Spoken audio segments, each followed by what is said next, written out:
welcome back to Aiden's World of Sports, the live podcast. And today, we're here for episode 4, which we're going to talk about mainly two things. We got two guests for you on the podcast, and we're going to introduce a new segment that's going to span the course of a few episodes. It's a really exciting episode today, so be sure to tune in and watch the whole thing. So first, let's talk about the MLB offseason. At the moment, there's a lockout between the owners, the players, and Rob Manfred due to a new CBA. It needs to be agreed on soon, and what we're hearing is that it's going to be agreed on sooner than we thought. So that's a good thing. As the MLB offseason was so active before the CBA happened, as we had big moves like Kevin Gausman to the Blue Jays, Robbie Ray to the Mariners, Marcus Semien and Corey Seager to the Rangers along with John Gray and Cole Calhoun. We also had Noah Syndergaard go to the Angels on a one-year deal. But the biggest move of them all was Max Scherzer to the Mets. Steve Cohen pulled out the bag in the most unlikely move that you would think would happen, pairing up Max Scherzer and Jacob deGrom together. The best 1-2 punch in baseball, no doubt, and they might be the best two pitchers in the last 5 years in baseball. It's something that you would never think to see, and the Mets might not be done yet, as when the lockout is over, they're one of the names that are rumored to be looking into Clayton Kershaw. If that would happen, then I think the Mets would be World Series contenders instantly. I mean, they spent a lot of money this offseason already, and adding Clayton Kershaw would be the big piece that would win them the World Series potentially. I mean, they're taking pieces away from the Dodgers that helped them make it to the World Series last year and make it to the NLCS this year. And to watch this happen, getting pieces pulled away, and their team is somewhat diminishing, it's a bad sign for baseball fans who are Dodger fans. Now, let's look at the AL side.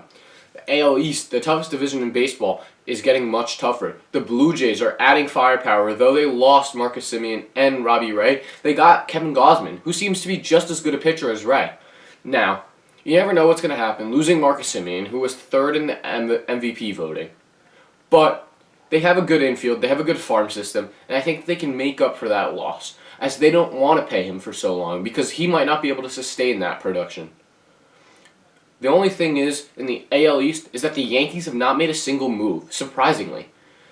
Brian Cashman stated that they were going to look for a shortstop, but they didn't sign Javi Baez, who went to the Tigers, and they didn't sign Corey Seager, who went to the Rangers. Now their only options are Trevor Story and Carlos Correa, and I don't think that the Yankees really want any of those, as Carlos Correa played for the rival Houston Astros when they were cheating 3 years ago. And Trevor Story had a really down season in Colorado last year. I mean, you don't want a shortstop who couldn't hit in Coors Field. You have the Coors effect on your side.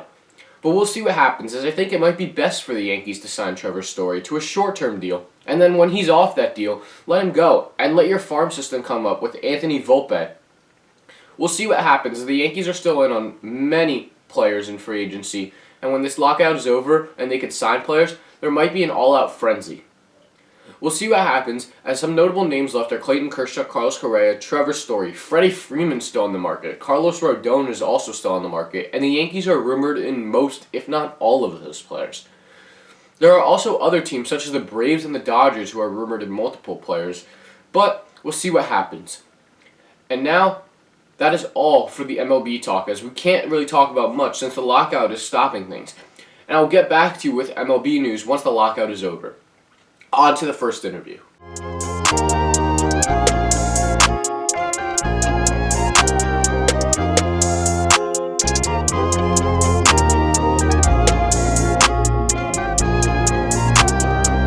Yeah, the ones that hate me the most look just like me.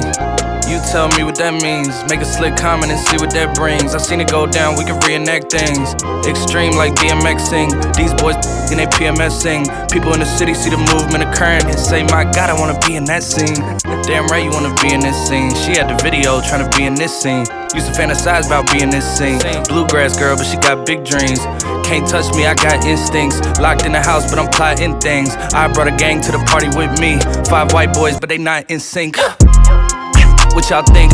Everything that you say about me. My dogs like to play Madden and 2K, but one thing they don't do is play about me. My homeboy Tyler, he playing South Beach. He told me this summer he gon' fix my jumper. I told Boy Wonder that we might got a thumper. I've been trying to pop, now I'm on like Shumpert. Alright, so for this next segment, I'm here with 3-star commit to Wisconsin. He's going to play college basketball there. You want to take a second to introduce yourself? Yeah, Connor Sejan. Live in Fort Wayne, Indiana. I go to Central Noble High School. All right. And so, Connor, I'm going to ask you a few questions about your game, but just to give people watching some background, you're an elite scorer. You broke your school scoring record, or 1,741 points. That's a lot of points for a high school 4-year career. And so you score a lot. A lot of guards in this game score a lot today. Who's someone you compare yourself to in the NBA? Yeah, so it's kind of funny. The guy I kind of out of myself after is Tyler Herro. With him committing to Wisconsin and then decommitting, a lot of people give me hate for that. But, really just, the energy he plays with, the passion, just really how he moves without the ball. And, just kind of out of my game after his, something I do on game day is I watch his high school highlights just because I like to kind of go back and just kind of see what he does. All right, well, I hope you don't decommit from Wisconsin, but it's a good player to idolize your game after. Yeah, he's taken a big jump this year, and I see some of your highlights. You really do play like him. You move well off the ball. You defend well for a shooting guard and for a wing, and you shoot the ball lights out from what I've seen. So that's a good comparison. Do you have someone in the past, an all-time great that you may idolize your game after as well? Yeah, Kobe, for sure. He's just, everyone knows him just being a gritty and that tough guy that, will do whatever it takes to, put the ball in the hole and really, just go at it. So, I've really idolized him too. I think all the shoes I've ever worn hooping in have been Kobe's. I just kind of idolize what he did and kind of take that to heart. Two great players to idolize your game after. One was a top 5 all-time player, and one's looking to be an all-star. He's great. So hopefully you mold into that player. You look really good. I'll show some of the highlights on the screen for sure, and people can also see why you compare yourself and idolize your game after them. It really does look similar from what I've seen. And so my second question for you is, when did you know that you are really good at basketball and to the point where you can go to college and you can potentially make the NBA? And what was your support system like with your family and your, maybe your teachers, your coaches, your friends? Yeah, so really when I started out, playing, I wasn't great. In 4th grade, I was playing for a high-level AAU team and wasn't seeing the floor really at all, even just elementary school. And then it was kind of about middle school is when I really kind of figured out, like, all right, I can hoop a little bit. Let's take it serious. So it was around that 6th grade, 7th grade time is when I kind of started actually, wanting to get better and, get into the gym on my own. And then it kind of really escalated and took off in high school, obviously. But I mean, support's been crazy. My family's always been there since day one. They really would have done anything for me, whether I decided to play basketball or not. And it just so happened to be that way. But, they've been with me through the whole process, the ups and downs, as well as some of my other coaches as well. And obviously teammates pushing me along the way as well has been, a big part of my success today. Yeah, it's amazing. And something I wanted to ask you, because I had a couple episodes on the podcast. I had a player who is from Colorado. He committed to Wake Forest. He's a power forward. And he said he used to play soccer as well as basketball. And he took a lot from soccer into his footwork. So did you play any other sports that helped you out with basketball?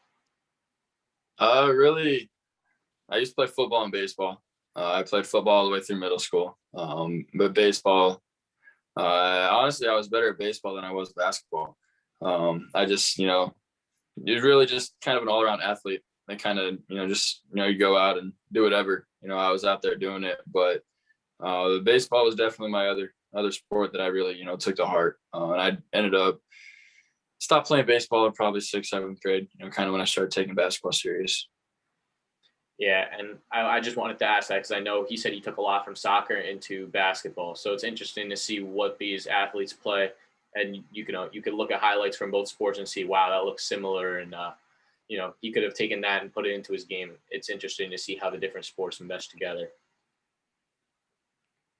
And so for my last question, I just wanted to say, the commitment process is a long process. I know that just from research and from looking into it. People get offers for a year, maybe a year and a half before they really commit and decide. And then even after that, you can decommit. So what's something that was hard for you or something that you kind of struggled with that you want to give advice to people going through that process to take into heart?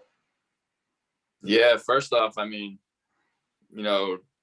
college basketball or college sports at any level is, a great opportunity. When I first started getting offers, it started out that NAIA and D2 level. And it was great basketball. Definitely. I mean, not something to take for granted. Everybody competes, but one thing is I would say don't let it get you down. It's a wave. There's ups and downs to it. It takes a lot of different streaks. So not let it, just get to your head. Really trust the process. Which is kind of what I did. I'd always wanted to play in the Big Ten. When I first started out, it wasn't looking like that's where it was going to go with my recruitment. And then all of a sudden it just clicked. And it's because I just trusted the process and, kind of did my own thing. And not only that too, but when it does start clicking, it's not let it get overwhelming. When I first started playing in the Adidas circuit this past summer, my phone was blowing up everywhere just because of the platform I was on. And, really just, managing your time and managing your phone, really things like that, just to not let it get too overwhelming and enjoy the process, not just let it, just take you. Yeah, that's really good advice. I see that as a lot of people taking it to heart and saying, wow, that's an amazing offer. And, they commit before they really know what they want to do or where they want to go because they don't visit other schools, it happens a lot. But I'm glad, you chose your school. You're happy with your school from what I know. And it's amazing to see that. And so I posted something on my Instagram story. Like I told you, I had a fan ask a question. What was your favorite moment on court? It could be a favorite game. It could be a favorite 5 seconds of a game. Just what's your favorite moment on court? It was back in 7th grade, actually.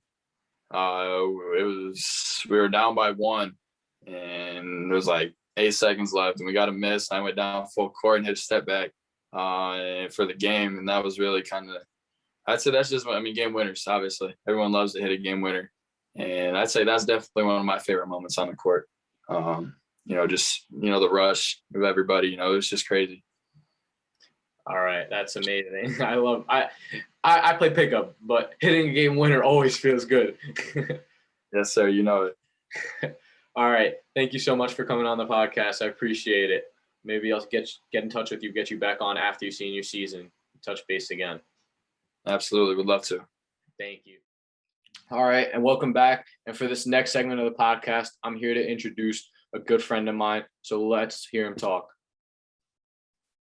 Jesse Diaco. I'm 2024 catcher from St. Peter's Prep. So I'm a baseball player.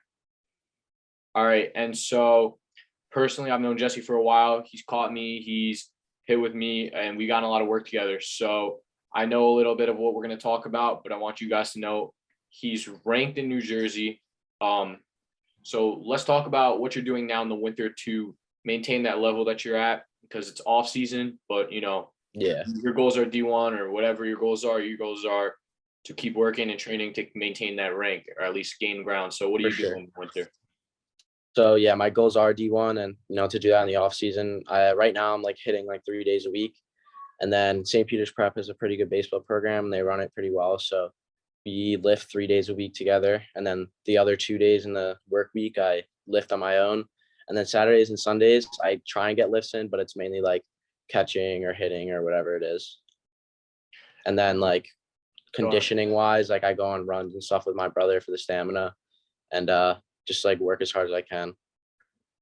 Yeah. So you talk about how you're hitting 3 times a week and you're catching a lot, though your main focus is lifting. And I guess it's conditioning right now, getting stronger. And so, yeah. So we lift on Mondays, Wednesdays, and Thursdays, and the coaches write a pretty good workout. And then, we're doing baseball conducive workouts. So a lot of front squats, a lot of lunges, a lot of RDL, stuff like that. And the goal is just to get stronger in the off season, put on some weight. I'm kind of tall for a catcher, so I'm trying to get bulkier this off season. Yeah, for sure. It's something that, for a catcher to have that strength and, especially with your legs, because that's one of the toughest positions to play, if not the toughest. You're squatting for a long time. Your legs can cramp up, your muscles tighten up. It's really hard. So, to get that work in is really important. And so I know you hurt your throwing arm, I think it was, over the summer. You missed your whole fall season. So what are you doing to gain ground back on the competition? Yeah, so I had a really good summer. I was a lot of baseball. I played for 4 different teams, and it was sad because I had a great summer, and I ended it off on a bad note because I got injured in August, and I was injured for 4 months, so I missed the whole fall. And right now, like the main focus is just putting weight back on and gaining some strength because I did lose a little weight because I couldn't be in the gym for 4 months, which was pretty trash. Yeah, and how do you think that affected really your arm strength? Do you think you're going to be able to get back to normal? I mean, spring? I got cleared 3 weeks ago, and since then I've gone to like 3 catching workouts. I've gone to like a couple arm clinics and stuff. My arm feels great, to be honest, because like the rest, like I guess thickened up my elbow and stuff like that. So I'm able to like throw pretty much as hard now. I mean, before the end of the summer, I was throwing like low 80s, and right now I'm probably at the high 70s 3 weeks back. So now it's just building, and by the spring, try and be at the mid 80s. That's good to hear. I mean, injuries are always tough. You see these major arm injuries in baseball more than any other sport, and it's the hardest thing to come back from. And so, to hear that is good. Did it drop you back and hurt you in terms of competition wise? I know before the injury, you were ranked in the top 20 for New Jersey. What are you looking at right now? Right now, I think I'm somewhere in the 60s. I haven't really looked. I'm not really focused on the rankings right now because I've been out of the game for so long. I mean, 4 months is really long to me because it's, quite a long break for someone who works 3 days a week or whatever in the summer, even when I'm on my off. So I never really take breaks like that. And 4 months was kind of rough. So I'm not really focused on the rankings right now, but I'm just going to get stronger. And then in the spring, if I have a good season, I'll just shoot right back up. That's good to hear. I mean, don't let it get to your head because personally, I know the talent you have and the work ethic that you put into it with you and your father and your teammates and your coaches. You have the right support system. So personally, from what I have to say to you, don't let it get to your head because I know you can do what you want to do. And Of course. yeah. And so to kind of tie it into what I really wanted to get to in one of my last points, you talked about your goal was D1. And so what have you been doing to get interest from colleges? Have you gotten really interests or offers or unofficial offers? So I've talked to a couple coaches. I've gotten like a bunch of letters and like showcase invites and stuff like that. But right now the main thing is getting like close with coaches because that's really how it works. Like people have a misconception about like how people actually get recruited. It's not like you go to a tournament, you have a sick tournament, and then coaches just give you an offer. That's not really how it works. You have to get to know the coach, and then eventually they'll give you an offer if they're interested in you. And right now, that's what I'm doing. Actually, on Saturday, I'm going to Rutgers. On the 29th, I'm going to Seton Hall, talking to the coaches and stuff. So it's going to be good. Leaning towards anything? Do you want to talk about that? You have one school in mind so far? Not really. It's kind of really early in the process. I'm, only a couple months into my sophomore year. I'm not leaning towards a specific school yet. I'm just trying to get as many opportunities as possible right now. Yeah, I mean, to play college sports at any level is something you can't take for granted, and to have the opportunity and to have the talent to get yourself there is something that you gotta really work towards, and you gotta like compliment the yeah, work ethic. It's definitely talent. It's definitely talent, but it's mostly hard work. I mean, so many people out here want it. Like, so I live in the city, but I go to school in Jersey, and I think that Jersey is definitely one of the most competitive states when it comes to sports. And like I've seen a lot of studs who just really, really, really want it. So it inspired me to work harder for sure. I mean, yeah, that's great to hear because I know we didn't work as much as I would have liked to in the city when I played as much as I did. I've shifted my work into podcasts more than I have in baseball, and I've been trying to focus on something for myself, like you're focusing on something for yourself. And I see that though there's talent that comes to it, and there's something that you have to be somewhat natural at it. It's something that comes into putting in the work and putting in the time for it. So yeah, I mean, it's a process, even as, you see it in different career paths and it crosses. It's something amazing to see. So for you, I have to say thank you for coming on. This is really last minute. I mean, I asked you 2 minutes before you got on here. So thank you. I appreciate it. I'd love to have you on again in the future. Of course. All right. Peace out. Thank you. Okay. And for our last segment, I want to talk about something that happened in the NBA, a milestone that was hit. And this happened the other night, on Tuesday. Steph Curry passed Ray Allen for the most three-pointers of all time, with 2,974 three-pointers made. It was an iconic moment at Madison Square Garden. The game stopped for almost 8 minutes, just to applaud Steph Curry, so he can go talk to his teammates, his coaches, and the funny thing about it after is that he bought Andre Iguodala, Draymond Green, and Klay Thompson custom Rolexes. Quite the feat and quite the gift for those three. Now, just to talk about Steph Curry a little bit. As coming out of high school, he was a 3-star, and he wasn't really recruited that much. He got offers from Davidson and High Point, and Georgetown gave him an unofficial offer, and he committed to Davidson. Before that, Davidson wasn't really a big school, and he put them on the map. He brought them to March Madness multiple years, led them to a Final 8 run, and it was something that was miraculous, and he ended up getting drafted with the 7th pick because of it. Since then, he had ankle injuries that slowed him down for the beginning of his career, but once he picked it up, he was unstoppable. He's been the most unguardable player for the last 4 to maybe 5 years, starting when he won his 2 MVPs, and it looks like he's on pace to win another MVP this year. He's having an insane year, and hitting three-pointers being over 43s ahead of the second place in most three-pointers made this year is something absurd. Now, to talk about the record. It seemed that it was an unbreakable record when Reggie Miller made it in 1998. And then Ray Allen broke that in 2011, and nobody thought that anyone would break that record, up until now, where Steph Curry has done it. He's done the unthinkable. He's broken the record that has been thought to be unbreakable twice. When he passed Reggie Miller's number, it was quite the fanfare already, as it seemed that Steph Curry was not slowing down, and that was right. Yesterday, when he passed Ray Allen was in attendance, and so was Reggie Miller, and it was a moment that should have been seen by all.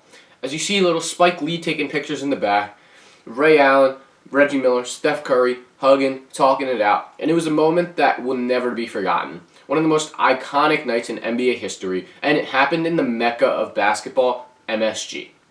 Though the Warriors won this game, kind of spoiling things for Knicks fans, but I don't think they were mad at all. They got to witness history. And so did I. Watching it on TV was a moment that I will never forget for the rest of my life.